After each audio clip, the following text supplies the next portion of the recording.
So welcome everyone. I am Brian Bolton, finance professor at UL Lafayette. Today, we are going through a UL System Financial Wellness Money Matters 2023 session on financial planning when retirement is close.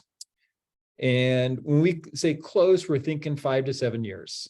And, in a couple of slides, I'll kind of talk about why we chose that context, but you can probably figure it out. It's close enough to where it's maybe tangible, where you've got some action items maybe that you should be, if not taken care of, having on your radar. But it's also far enough where you can actually plan things, right? So if your retirement's tomorrow, opening up an individual retirement account might not be the best idea for you to do today, but 5 to 7 years, maybe there's some options in that respect, or maybe healthcare or other regards. So the conversation I'm going to have, or I'm going to lead, is not exclusive to 5 years. Right? If you're 20 years, hopefully there's something useful. If you're 2 years old, hopefully there's something useful. Personal, and you get to kind of choose how to apply this information to your context, to your goals, dreams, values, and plans. Again, brian.bolton@louisiana.edu. Please feel free to reach out to me offline afterwards, and we can. I'm happy to have a one-on-one conversation. I'm a professor of finance at UL Lafayette. In the role I have right now, during the next hour, I am the UL System content expert on financial literacy, and I started that a year and a half ago. And my role, my job in that role is to create financial literacy, financial planning resources, tools, programs. And this is part of it. And so we've been having, this is the 11th session of this summer, and it's been a blast for me. Here at this website, business.louisiana.edu/finances personal, my mantra in this realm, finance is personal.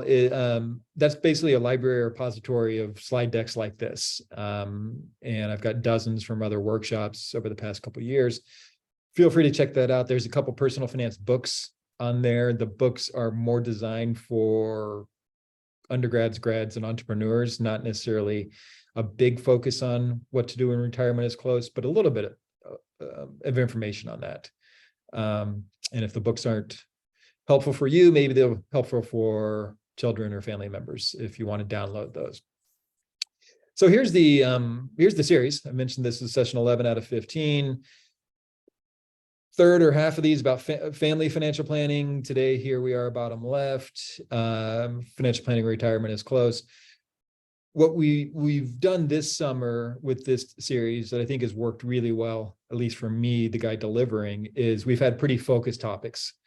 And rather than an open-ended session on budgeting or investing or insurance, we've had kind of focused topics. And that allows me to frame the conversation a little more directly, but it also hopefully is generic enough where you can apply the information to your situation. Next week, we'll be back at 12 noon Central Time, coming up, discussing side hustle, businesses, hobbies, taxes, profitability, and expansion. We'll be talking about saving for the fun stuff, which maybe is also a big part of financial planning when retirement is close. And then we'll conclude the summer with an overview, generic kind of getting started with investing, what to do if you want to start investing, whether that's for a new house, for retirement, or just to take advantage of a currently booming stock market. And when we started the series, we had the last session as, navigating an economy that's turbulent and chaotic, inflation. We still have some of those issues. They are less likely or less concerning maybe than they were when we started the series, but at least on paper, they may still be a big problem or a big issue in your daily life, going to the grocery store and buying milk and eggs. But the turbulent part, hopefully there's an interesting conversation we can have about ways to protect your budget, your investments when in a world filled with uncertainty. So that's the series. 4 more sessions after today. This is the foundation of this entire series. All of us in some way are trying to achieve happiness. it's a conflict or a tension between short goals and long-term goals, between family needs, financial needs, education needs, career needs, health needs, these different tensions that are coming together. What makes tonight's topic so unique is we might not have the short-term goals anymore, right? Our long-term goals, they're now our short-term goals. When you were in your 20s and 30s, you maybe started, preparing for retirement, and now that retirement is 5 to 7 years off, we don't have that long-term perspective anymore. And maybe our family needs are different. You still have family responsibilities and relationships that you care about, maybe, probably, right? But maybe your role as a provider, principal provider, has changed. And so this model, maybe, I've had this in every session, and it's just this constant trade-offs, constant tensions. Now that retirement is close, maybe it's a little more linear. Maybe the Venn diagram gets a little more simplified. And part of that is you taking the time to sit down and plan, okay, what do I want to do? What do we want to do now that the rest of our life is in front of us and coming at us? And maybe that you have some control over. So here's the context I talked about earlier. The retirement is 5 to 7 years off. You or someone you're close to you is approaching retirement. Again, whatever that means. Maybe it's 20 years, maybe it's 2. Retirement can mean different things to different people. Maybe it means you're going cold turkey, never work another second in your life, and you're going to the beach house, you're going to the golf course, you're going to be with the family, whatever that means. Or it could mean going from full-time to part-time. It could mean leaving the full-time job and going, starting your own business or hobby. Maybe you go into consulting, maybe it's nonprofit. If that's how you want to use your time, or to me, it doesn't matter. For this conversation, it doesn't matter. And you can frame it away however you see your future. We're thinking 5 to 7 years from cutting the cord one way or another, long enough that you can still make plans, and you've not made necessarily irreversible decisions, such as Social Security decisions or a pension decision necessarily. But it's also close enough where it actually maybe is time to really thinking about, making decisions, if not today, in the next couple of years. For example, healthcare, or, I'll keep coming back to Social Security because that's maybe on everyone's radar. You can decide how your family fits into this. As I said earlier, maybe your family responsibilities have changed, and the kids are grown and done a hell of a job with them, and now it's their turn to kind of fly in their own, or fill in over part. Maybe there's brothers. Maybe for many of us, this is the case for me. I'm not 5 to 7, 10 to 15, but my parents are part of my family financial planning. And so you decide how family fits in. I think the basic ideas of what we'll talk about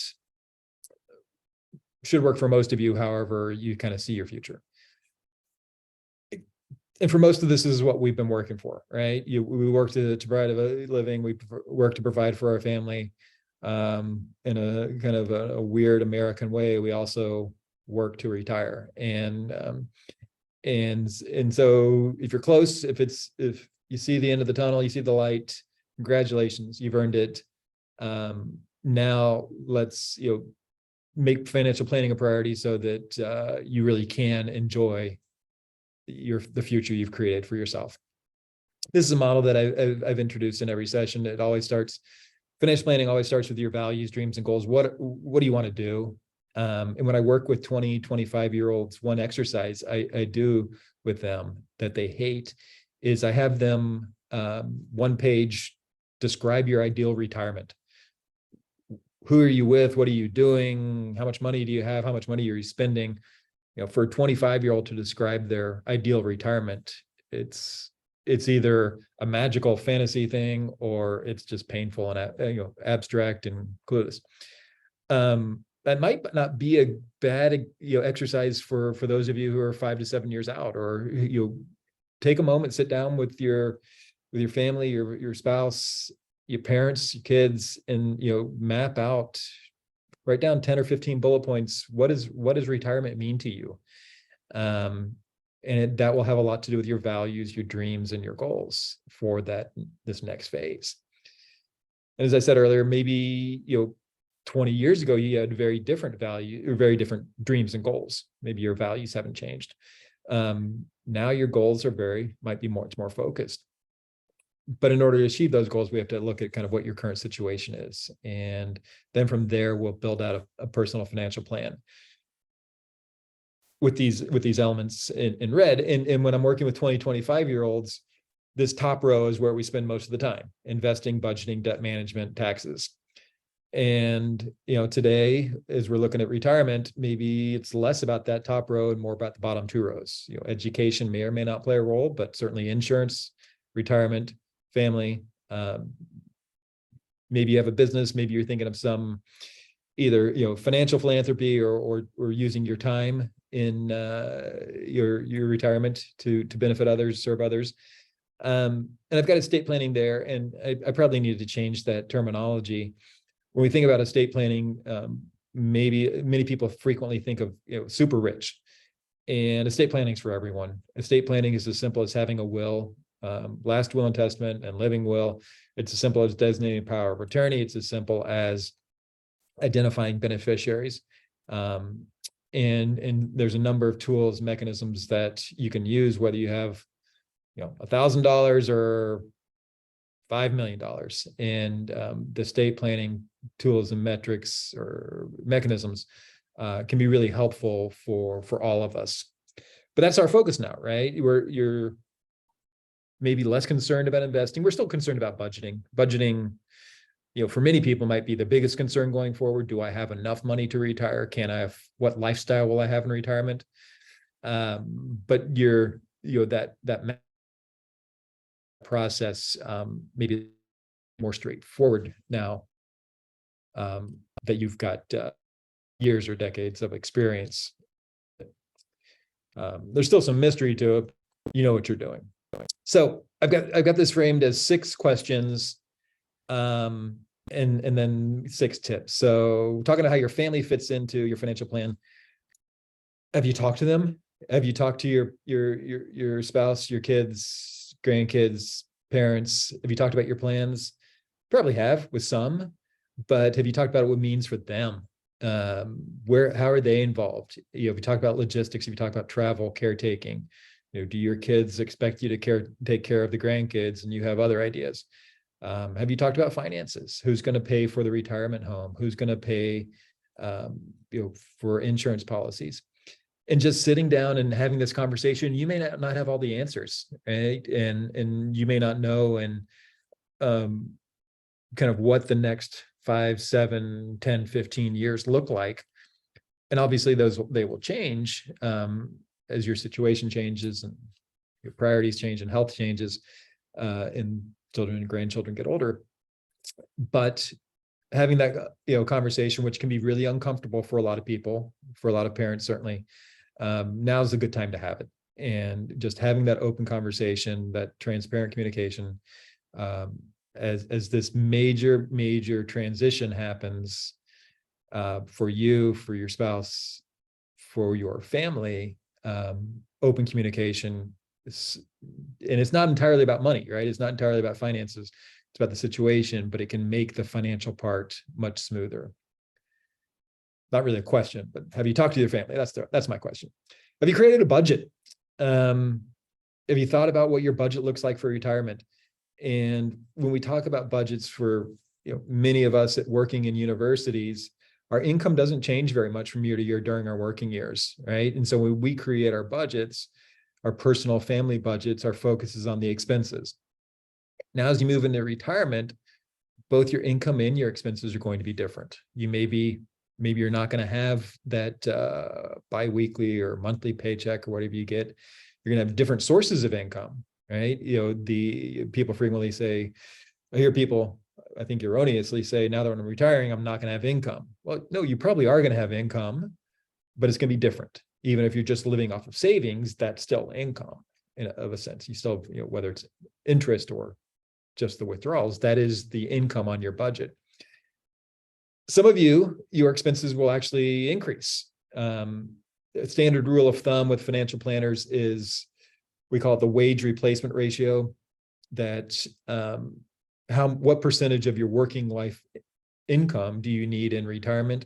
And the standard rule of thumb is 70 to 80%. Most people, most retirees use 70 to 80% of their work life, their last salary in retirement. But some people, it might increase. It might be 110%. It might be 120%.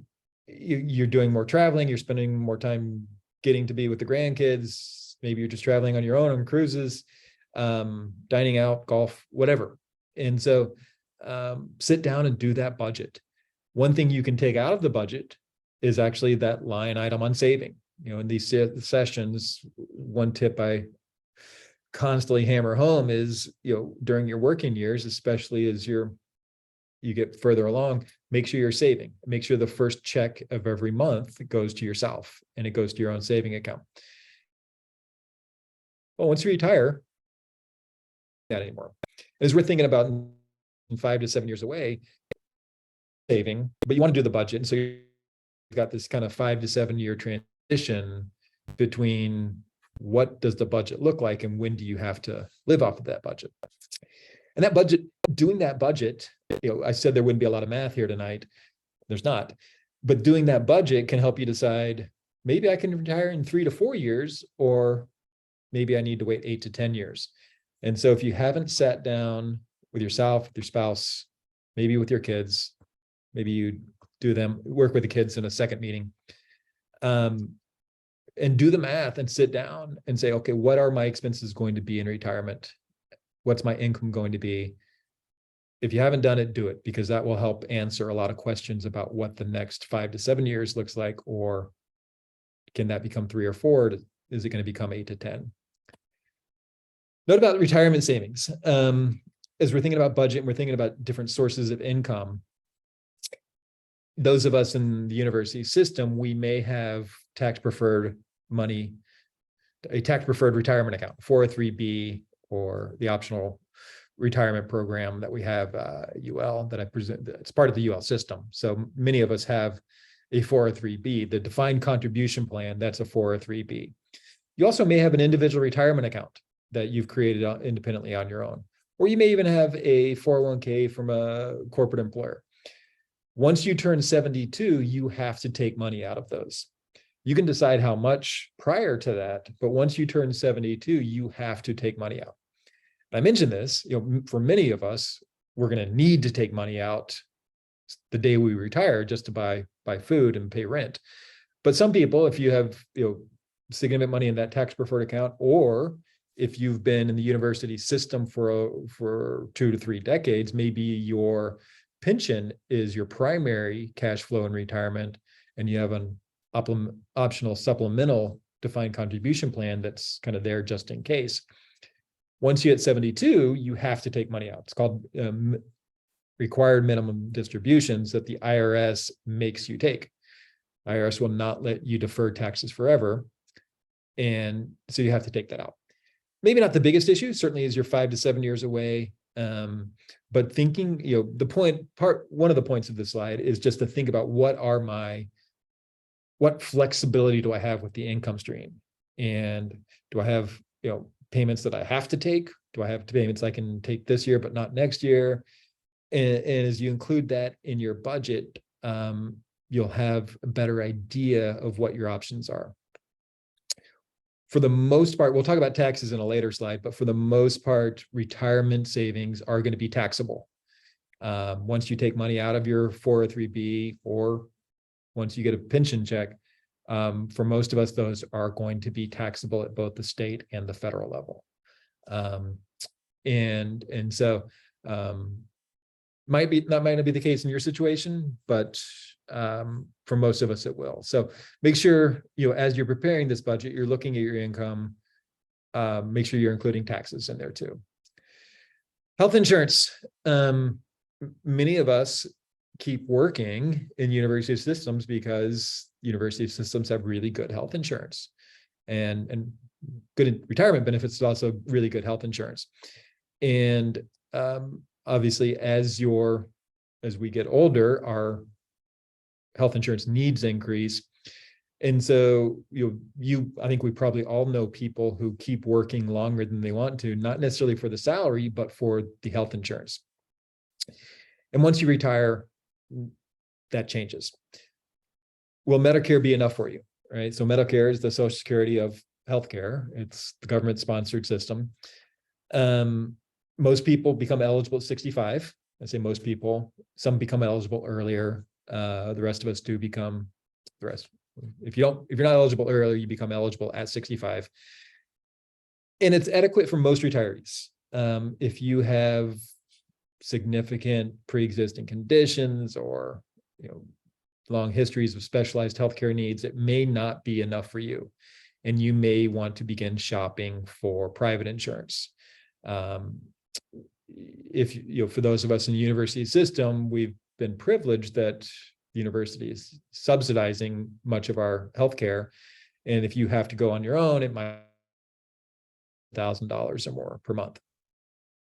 We mentioned this again in a year window, one, for you to begin what your options are, and if necessary, to begin, say, budgeting for those increased expenses. Health insurance can be a shock for many people, not just the cost and having to pay for it yourself after you leave the company, but navigating the Medicare system. And there's some rules about A and B and when you have to enroll. And if I'll have this information on a later slide, but if you wait until you're 65 and a half to begin figuring out how Medicare works, it may work, but you might want to start figuring that out when you're 62, 63, just so you're ready when it's time. I'll say this again later, but you probably want to apply three months before you turn 65. So set a reminder on your phone or on your calendar, your refrigerator, 3 months before you turn 65, apply for Medicare and get in the system then. So not America, there you go. You should apply 3 months before you turn 65. At the latest, you can apply earlier. You will not get coverage until you're 65 again, unless you have a special situation. And that will avoid any delays or gaps in coverage. This is independent of when you choose to collect Social Security. That is definitely on another slide, so we'll have that conversation. If you wait until you're 66 or 67 to apply for Medicare, your Medicare costs may increase. The government has these set specific dates, for Social Security at 67, for Medicare at 65, that's when coverage starts. And if you choose not to start coverage, then that's fine, that's your choice. But the government's going to not penalize us if we choose to go off track. It's just going to compensate one way or another. There's no reason not to enroll in Medicare as soon as you can, which would be 3 months before you turn 65. I've not talked about Medicaid here. Medicaid has different rules and it's less connected to age or connected to income.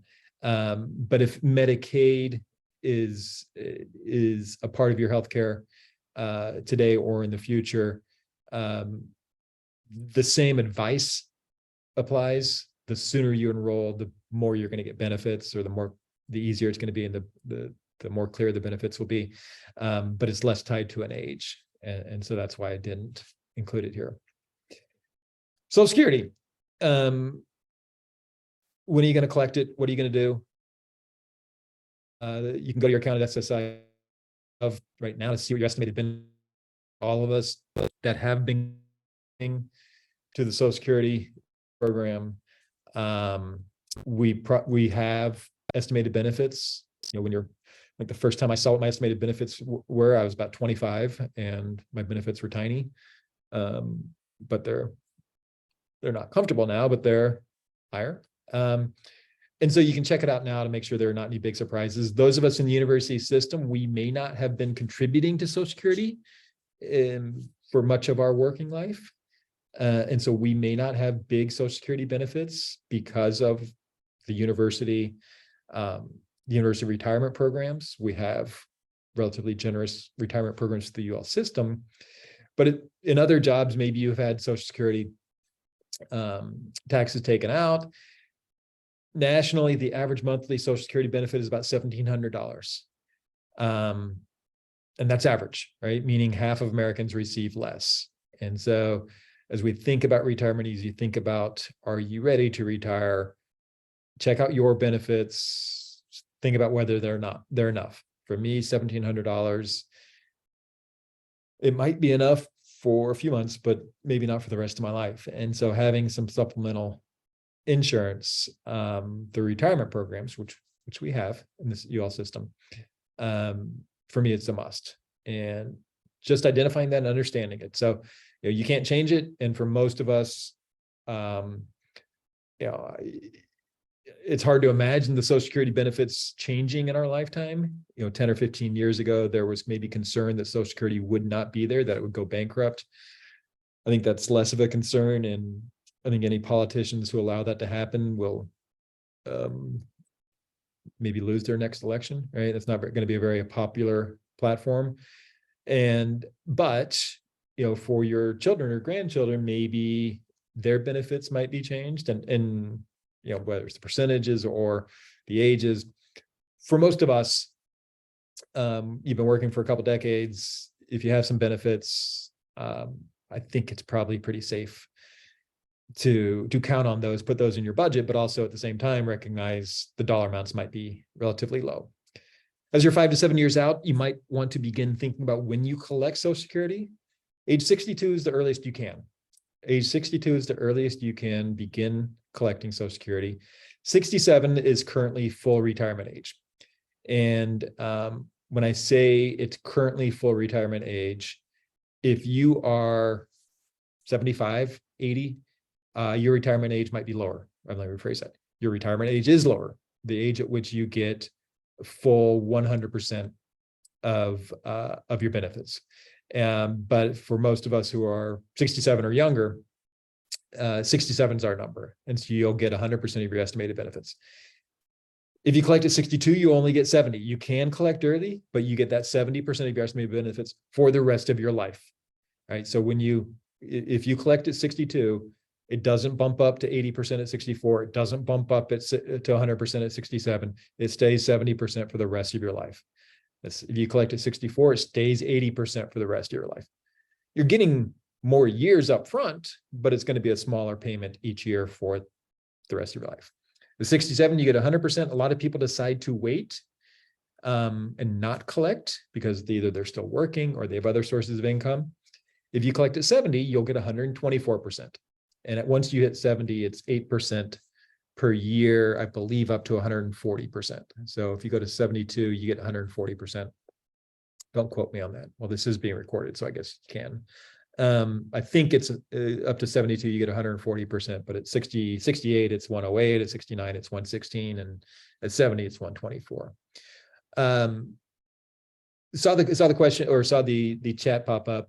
Let me go through the next two questions, and then we'll pause and address some questions, because I think hopefully there's some juicy stuff here.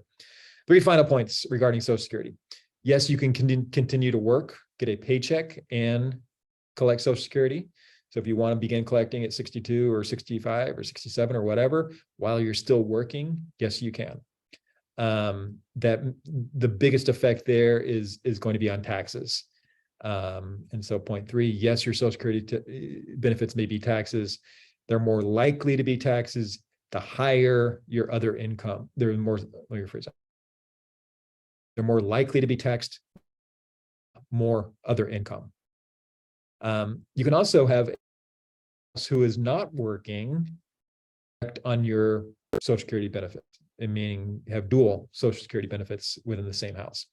If you have children under the age of 18 who are dependent, as you're collecting Social Security benefits, they can collect too. Beginning, I said financial planning is personal. It gets very personal here and kind of very situational, maybe not that personal. But Social Security, it's not huge dollar amounts for most of us, but it's a generous system and a flexible system. The rules are clear, right? And so there are lots of kind of rules and constraints.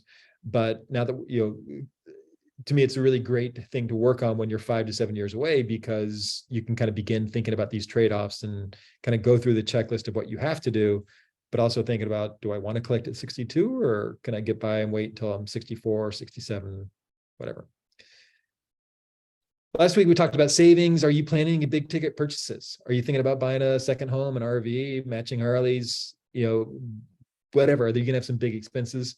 A lot of people like to pay off their mortgage when they get to retirement. Where's that money coming from? And, if you plan on writing $100,000 check to pay off your mortgage when you retire at 65, where's that money coming from? Presumably you have that money somewhere, but you might want to begin thinking about how you're going to take care of that. Meaning, stock market's been up 7 days in a row. Do you want to sell a little bit of stock today to begin thinking about, or socking away some money for those matching Harleys, or for paying off that mortgage? Maybe don't need to do anything today, but begin thinking about what you're doing and where that money comes from. And if you're going to be borrowing for retirement, in retirement, I don't think it's necessarily a bad idea to borrow in retirement. Tom Selleck's a big fan of the reverse mortgages, which is just increasing borrowing on your house. I'm less a big fan than Tom Selleck, but I don't mind borrowing. I don't think you have to have your home paid off when you retire. That's a peace of mind thing. That's not a financial thing. But if you're going to borrow, one, while you're still working, your ability to borrow might be higher because your income is higher. And that also might enable you to get better interest rates, your credit score might be higher. And as you begin thinking about these big purchases, as with anything, don't just think about the purchase price, think about operating and maintenance. So, it might be tempting to say, okay, we're buying this the day we retire. Well, maybe there's a lot of good arguments for buying it 2 years before you retire while you're still working, whatever that is. All right, last question. That's a simple one, and then we'll pause. Beneficiaries. I know that's not a question. So 2 of my 6 questions aren't really questions, but we really like beneficiaries. Earlier, I mentioned estate planning, and the tips that I have following this. Get a will, get a living will, but maybe the easiest estate planning, how to transfer assets from you to your loved ones, the easiest estate planning thing you can do is make sure you have your beneficiaries assigned. What beneficiaries do, beneficiaries mean when you pass, legal transfer automatically transfers from you to your designated beneficiary. There's no will, there's no lawyer, there's no court. It's an automatic, legal, contractual transfer. And so, but not everything has a beneficiary. Not every account that we have beneficiary. Our savings account does not have a beneficiary. If you have a taxable account, it probably does not have a beneficiary, but your retirement does. Your insurance policies do. Military benefits, they have beneficiaries. And this can be as simple as calling the servicer, the bank or the financial institution. You can go online and do this in 5 minutes. If you don't have beneficiaries for certain accounts, for any of your accounts, get those beneficiaries designated. All right, let me pause. Let me stop sharing. Let me pause recording. Thanks everyone for that break. One point I need to point out, the earlier slide had the address for Social Security information as ssi.gov. The correct address is SSA. SSA is an apple. Thank you, John Kelly. So let's go back to the slides and go through 6 quick tips to maybe think about. Whatever investment portfolios you have, whether you have a taxable account, whether you have an IRA, but if you have an account, an optional retirement plan through work, a 403b, 401k, it may be time to think about reallocating your investment portfolios. Most of us do not change the funds we invest in, the stocks we invest in. We don't change those regularly. If you have a financial planner managing it for you, we generally trust them to do it. But if in retirement accounts, you may not have that active management, and you may be kind of responsible for it yourself. As you get closer to retirement, you probably want to move from more aggressive to less aggressive, more aggressive to more safe, and safe is cash. have the moderate category here. I've labeled it bonds. Maybe one of the best investments you can make today, July of 2023, is in a certificate of deposit. CDs, for 6 to 18 months, you can get a 5% return. As interest rates have increased to compensate for inflation or to fight inflation, many banks, credit unions have increased CD rates from 1% a year ago to 5% now.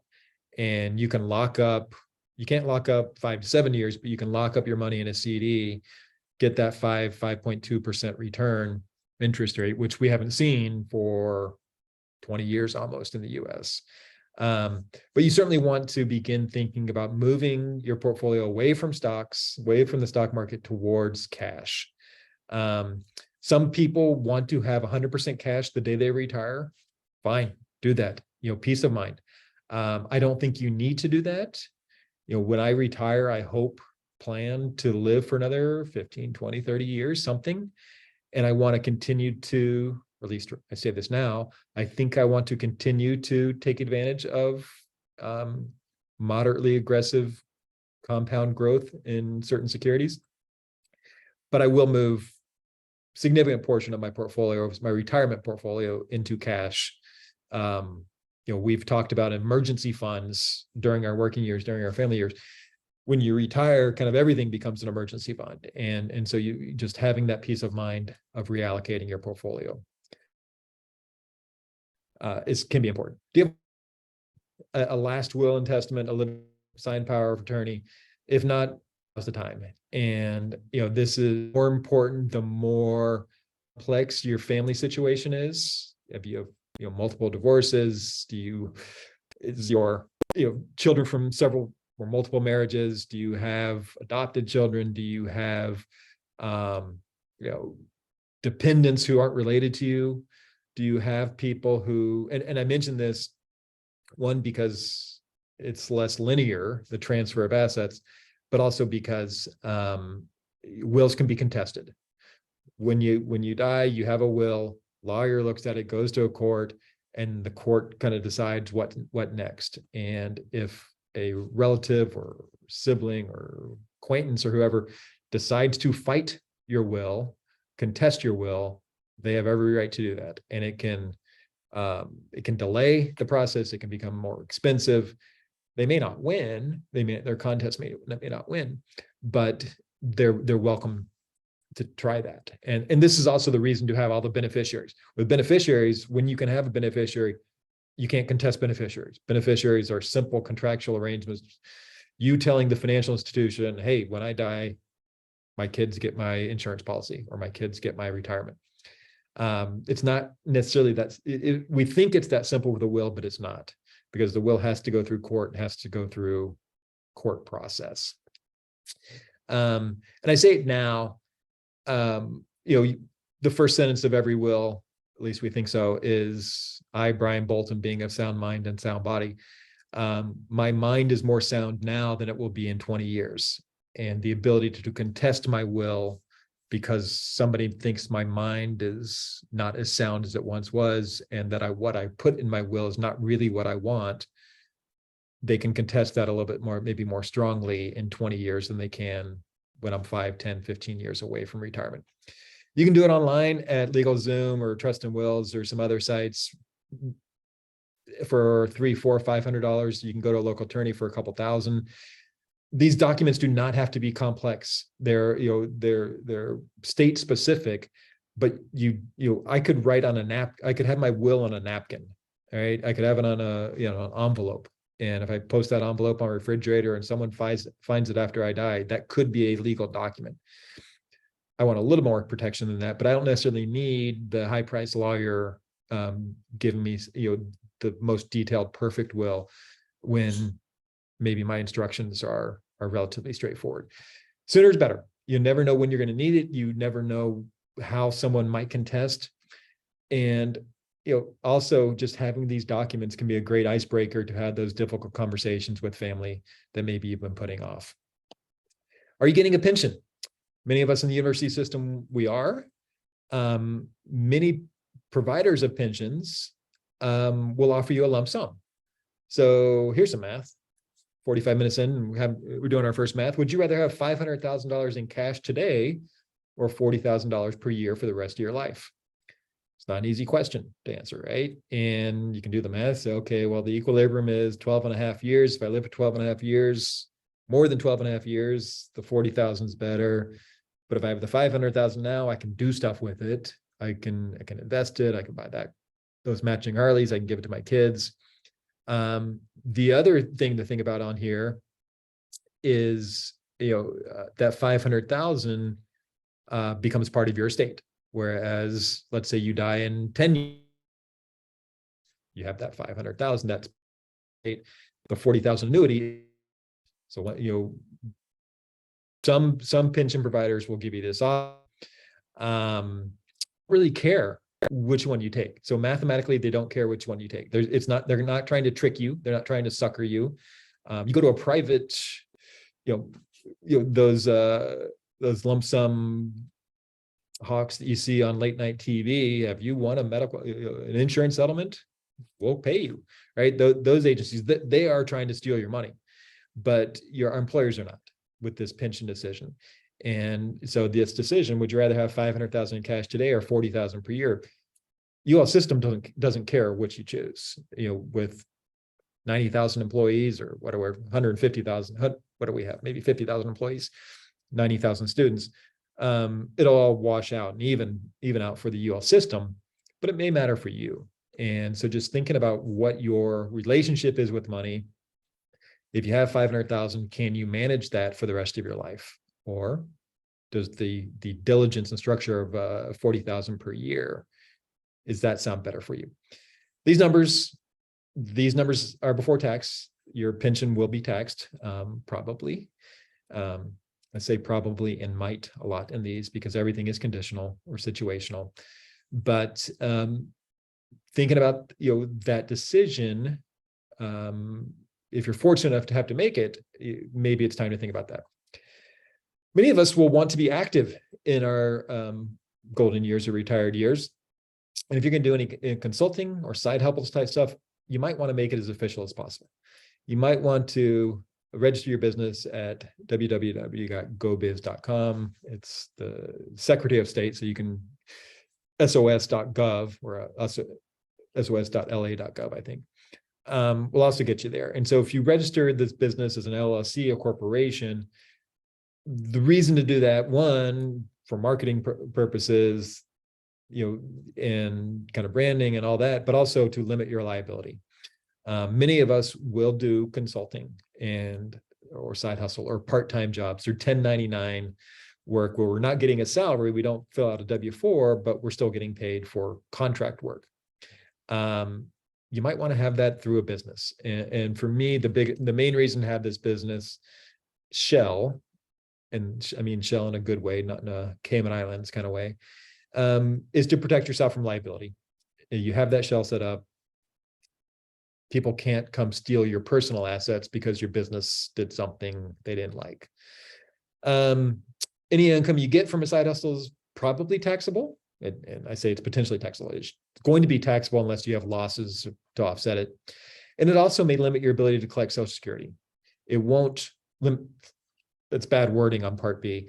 It may decrease the amount of Social Security, it may increase the taxes you pay on Social Security. That's what I'm saying. The estimated benefits that you have, those are not going to be affected by money you earn in retirement, but the taxes that you have to pay might be. So the net's the same. If you have other government benefits through military or other relationships, those may be compromised by business earnings in the future, but those situations are pretty rare. You also, speaking of taxes, you probably want to sit down and really figure out what taxes are for you, for your situation. So we did the budget earlier. We looked at kind of pensions and retirement income. Sit down, think about, analyze all of your sources of income, do an inventory of your actual and potential source of income, from paychecks to Social Security to business to whatever else you. With some of these, you can control the timing. I mentioned our minimum distributions from retirement accounts when you hit 72. You can control the timing on those. You can choose to wait until you're 72, or you can choose to take it out when you're 59 and a half. So with all of our retirement accounts, we can withdraw money when we're 59 and a half. You can withdraw 100% of your IRA or 403b money when the day after you turn 59 and a half, I guess the day of, right? You're going to pay taxes on all of that. And so a lot of people like to wait to avoid paying taxes. What I'm proposing here is get 10, 15, 2, however many columns you have, and how many sources of income, 10 columns, and think about, characterize that source of income.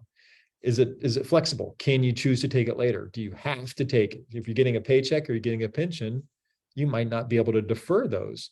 But if you have money in an IRA or a 403b, you can defer for a certain period of time. And I don't personally want to be overly rigid with something that's 5 to 7 or 10 to 15 years away, but I do kind of want to think about, am I going to have flexibility? And just being able to choose, okay, this year, I'm only taking pension money. I'm not taking any IRA, but I'll take a lot of IRA money next year because I'm going to have other sources of income. I'm already going to be in a higher tax bracket. So why not take as much income as possible next year? And when we say take as much income as possible, you don't have to spend it, right? You can move that into savings and just sit on it. So, but if you think about this tax analysis, you can move around when your income arrives and when you do pay taxes. Last one is more philosophical than financial. What are you going to do with your time? How are you going to continue to invest in yourself? You spent 30, 40 years investing in yourself, investing in your family, investing in your loved ones. What are you going to do? And this philosophical issue does become somewhat financial. Are you going to travel and play golf? Are you going to spend time with the kids and grandkids? You're going to consult, work, volunteer. As we think about this, it comes back to our values, our goals and dreams. And, retirement today is probably not what retirement looked like for your grandparents, right? We have many more options. We're healthier. Society is, has many more options for us to do things and engage, whether that's at the university or consulting or whatever. Most of us probably aren't going to sit in the living room and read for the rest of our lives. And so how are you going to spend your time? How are you going to invest in yourself? It's obviously fine, whatever you do. But you've earned the choice to do whatever you want. But as you think about what your values, your goals, and your dreams are, we've been balancing this tension between saving for your future and you only live once. Well, now there's no more tension, right? Now it's your future is you only live once. How are you going to live that future?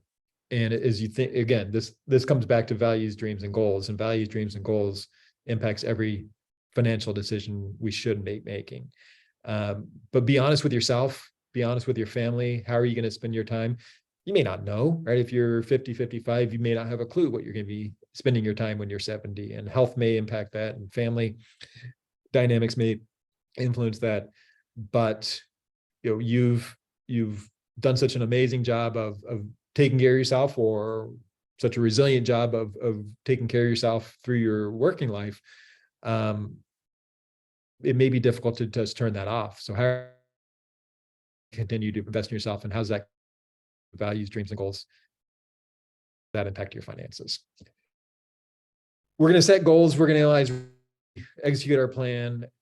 Now we really get to execute the plan, right? 40 years ago, maybe you said, okay, I'll start saving for retirement. Well, now it's time. You're executing the plan. You get to benefit from the plan. But even now the plan's going to change. Your situation is going to change. Maybe you retire and you are reading all day, and you do that for 2 years, and you decide, I kind of want to be more active, or I want to do something else. So you adjust the plan. But the more you plan up front, the more intimately connected you are with the plan, the easier it is to adjust, the easier it is to change lanes and change gears, the more flexibility you have.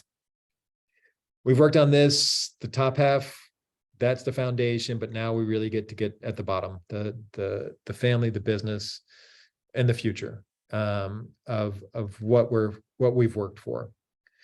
So finish with some quotes. Wealth is largely the result of habit. A goal without a plan is just a dream. that one's maybe the most appropriate for you approaching retirement. We've got these goals, we've got these desires. You've done some maybe indirect or informal planning the past 20, 30, 40 years. Now let's get really meticulous with our planning, and let's create a plan to make those dreams come true as we enter retirement in the new phase of our lives. That's it for today. 2 more sessions next week. Talk about businesses on, what is that? Is that Tuesday? And then we'll talk about saving and financial planning for the fun stuff, which also may have a hint of retirement in it on Wednesday, the 26th. Brian Bolton at Louisiana.edu. Feel free to reach out, contact me. Happy to have one-on-one consultations with any of this. Full disclosure, I have not retired yet, so I don't have firsthand experience with this. I have financial planner experience, which is hopefully better than nothing, but it's not intimately associated with applying for Medicare, for example. But happy to sit down with you, happy to answer questions, and happy to try to figure out what's next, whether it's the next 5 or 7 years or 2 to 3 or 10 to 15, as you approach that reward that you've been working so hard for the past few decades. I'm going to stop sharing. I'm going to stop recording. I think there we are.